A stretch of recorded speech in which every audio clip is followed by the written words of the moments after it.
तर मनोज जरांगे पाटील यांच्या आंदोलनावरती मुख्यमंत्र्यांनी देखील प्रतिक्रिया दिली।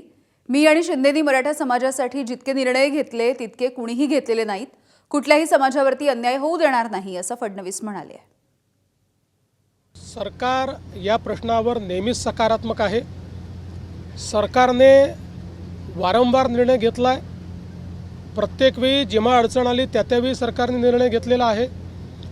आणि या संदर्भात मी एवढंच सांगेन की सरकारची भूमिका पारदर्शक आहे, सरकारची भूमिका सकारात्मक आहे आणि ती भूमिका आम्ही सातत्याने मांडतो आहे। आणि यापुढेही सरकारची भूमिका ही सकारात्मकच असेल। आमचं सरकार सर्व समाजाकरता सकारात्मक काम करणारं सरकार आहे।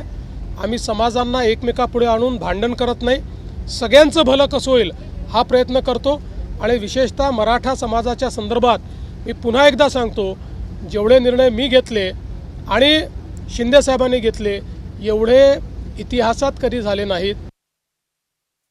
मी असं स्पष्टपणे सांगतो, एका समाजाचं काढून दुसऱ्या समाजाला द्यायचं अशा प्रकारचं या सरकारने कधीही केलं नाही, आम्ही करणार नाही। ओबीसी समाजालाही घाबरण्याची आवश्यकता नाही।